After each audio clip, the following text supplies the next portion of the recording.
Hello again. I'm back with another Pathfinder video. In my previous video I covered why I like Pathfinder, what it is, and I got down to the tribute bonuses on the character sheet. Today I'm going to be covering a little bit more of the character sheet and keep going along with my videos, and hopefully for anyone that's new, they'll be able to learn a little bit from this and hopefully understand it a little bit better. Alright, so starting out, I talked about tributes last time, where anything like every even number above 10 will give you a modifier bonus.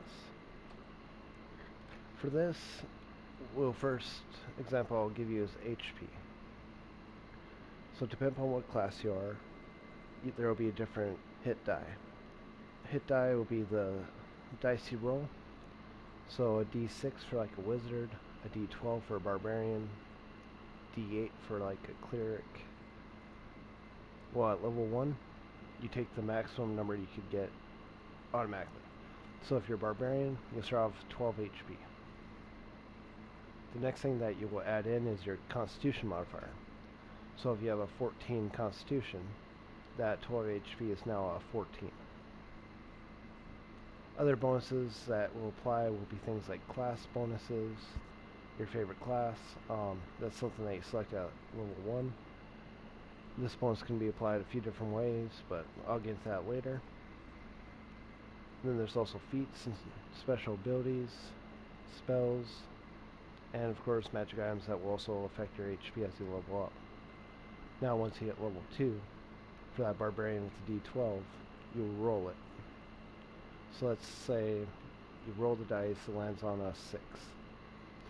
So you go from having a 14 HP up to a 20. Then you add your constitution modifier in for level 2. So that'll put you up to a total of 22 hit points. Now, let's say you have an 8 constitution at the start of the game. That level 1 HP will now be an 11. Because with an 8 you have an 8 and 1.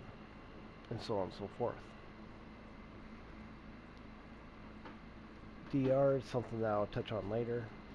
It's right next to HP. It's a lot more rare, harder to get. So we'll move down to your initiative. Initiative is who goes first in combat.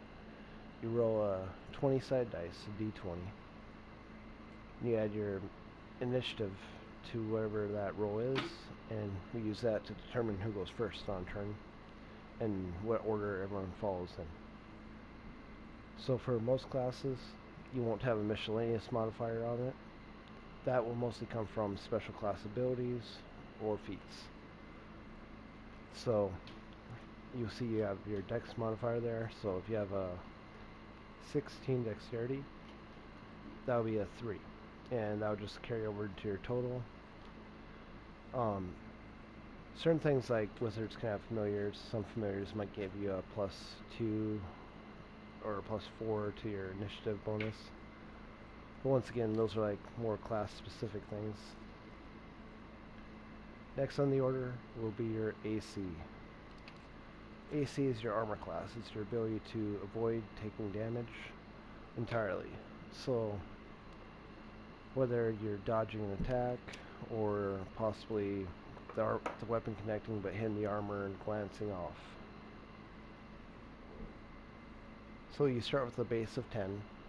So most people are able to avoid some degree of harm, you know. So then the next part would be your armor bonus. That's like if you're wearing like a suit of armor, every item in the game will have a set value. So like leather armor will give you a +2, whereas a full plate suit will give you a +9. Next will be shield bonus. Most of this will come from, once again, equipment, sometimes from a spell.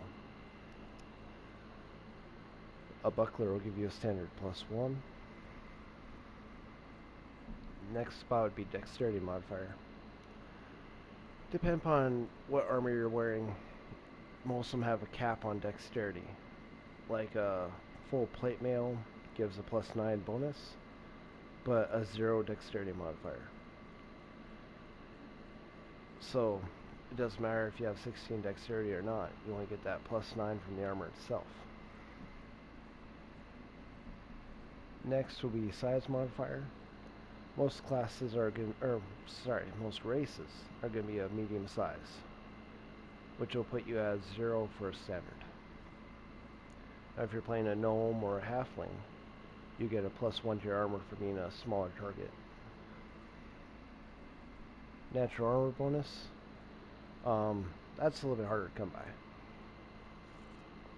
Very few races actually have this built in. The only other way to get it will be from class abilities, possibly spells. Next up, deflection modifier and your miscellaneous modifier. Once again, these are very rare. Mostly come from magic equipment or spells, or in some cases, magic items. So once you have all these numbers, you add them up, and that'll be your AC. When an enemy tries to attack you, they have to get 1 or more above whatever your AC bonus is to actually hurt you. So you have a 20 AC, they have to get a 21. Touch AC, that's going to be your ability to dodge an attack. Some attacks will go straight through armor, straight through shields. Most of the time these are going to be spells, maybe bombs. So for that, 10 plus your dexterity modifier, and dodge modifier if you have any. Your flat foot, that's when you don't have time to jump all the way. An attack's coming, catch you off guard. That's just going to be your armor bonus or shield bonus if you're ready.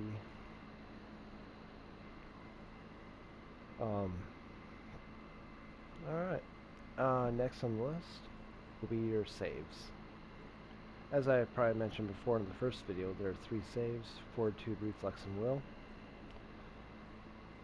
Underneath the base part of that, your class will actually determine how much gets put where. Fighter will start off a +2 to fort save and a 0 to the rest. A rogue will get 2 to reflex, 0 to the rest. And some classes might get 2 to 2 different ones. But in any case, the base will come from your class choice, whereas ability modifier will come straight from your stats. Each one has a corresponding one, Fortitude being Con, Reflex being Dexterity, Will being Wisdom. Fortitude is your ability to be able to take poisons, diseases, exhaustion, etc. and keep going on without taking any negative effects. Whereas Reflex might be someone throws a fireball, blows up an area, and you're able to cover yourself enough to only take half the damage. Will save is ability to block out anything that would alter your character's mind, such as charm spells or possibly compulsion, illusions, etc.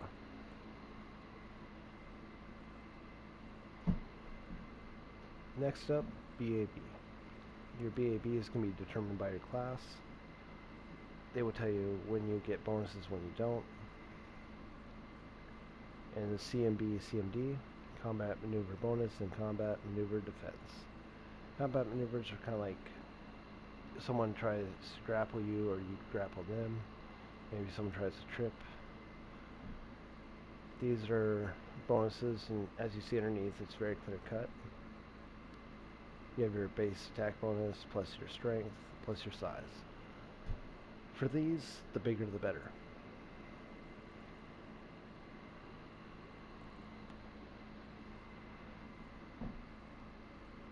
The rest of this, there are weapons. These are anything that you can use to attack with. A lot of times I'll also put in special abilities, like if your class has, for instance, a spell-like ability that they can use 3 times a day. but most of the time you're going to be using a weapon in these slots, such as a fighter using a greatsword. Most of this will be calculated out straight from the equipment sheet. They tell you what it has, and you just fill in the spots, but the parts that it doesn't give you is your attack bonus. Attack bonus is going to be, for a greatsword, your strength modifier. So once again, if you have 16 strength, you get a +3. Plus your basic attack bonus, so that will automatically, if you're level 1, that'll put you at a +4 to hit. Now, good weapons such as masterwork or even magical quality will also give additional bonuses.